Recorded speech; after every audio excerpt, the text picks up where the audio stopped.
This is Middlewich, a quiet market town situated in rural Cheshire. We want to know what role Middlewich played in World War II and how the war affected the town and its people. If you were a child or teenager living in Middlewich during 1939 to 1945, what would you have been feeling when war broke out?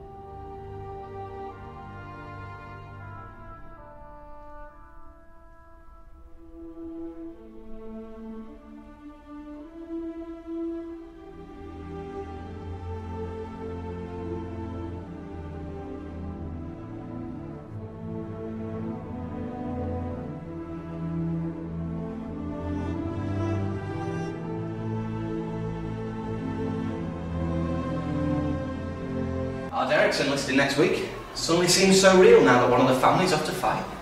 Two of my cousins have already gone. The Dawlishes from St Anne's Road have been sent off to one place or other. With some more room in the house now. You always wanted a room for yourself. Raymond, you are one cynical git. Trust you to think about. What? You got to look on the bright side of things. He always wanted a room for himself. Yeah, but I didn't want my brother to have to go off to war to get it. We're now starting to work in the factories to produce ammunition and whatnot.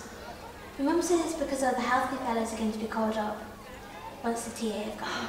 Great. Bango the fellas from the football team then. Also, me and my granddad grow vegetables, and we've got 6 hens and a cockerel. So we do actually get quite a lot extra. Sometimes we have a bit too much, so we swap it with other people. For example, Mr. Groper gave us a spare rabbit he had for a dozen eggs last week, so that was good. I don't know why it's always me, but I'm the shopper, errand girl of the family. With Monday being the first day of rationing for the week, I do old Aunt Betty's. On Friday I do Granny Huff's. It's always the same. 2 ounces of butter, 4 ounces of margarine, 2 ounces of lard, 4 ounces of sugar, 4 ounces of bacon. Renee and I met at the dance last June when I was just 17. We both knew that when I turned 18 I'd be called off to war, and so her mother suggested that we should get married, so that if something were to happen to me whilst I was away, she could get my pension. I agreed in the end. So, on the 17th of December 1941, we were married in St Michael's Church. Hey, guess what? We were sent an evacuee last week. We were walking home from the train station through the orchard. He pointed up and said, "What are those?" I said they were apples. He said, "Don't be silly, apples come from barrels." I can't believe he doesn't know where apples come from. And he doesn't know where milk comes from, but that's a different story.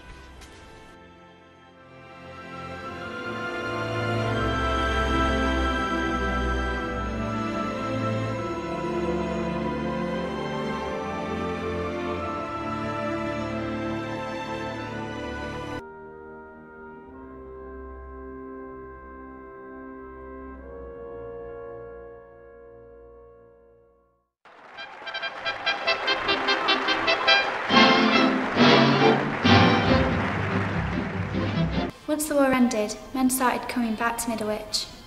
After about 2 to 3 months, my job was given to ex-army men as they were a higher priority than me. I had a brilliant 4 years working at Rolls-Royce. Tom took it on his stride. He always raves about his 5 years away. I was envious, but not for long. I've had friends that have changed dramatically since they left for the war. I can't begin to imagine how they must have felt, watching their best mate get shot, gasp his last breath, and you just get up and march on, forward to the greater goal.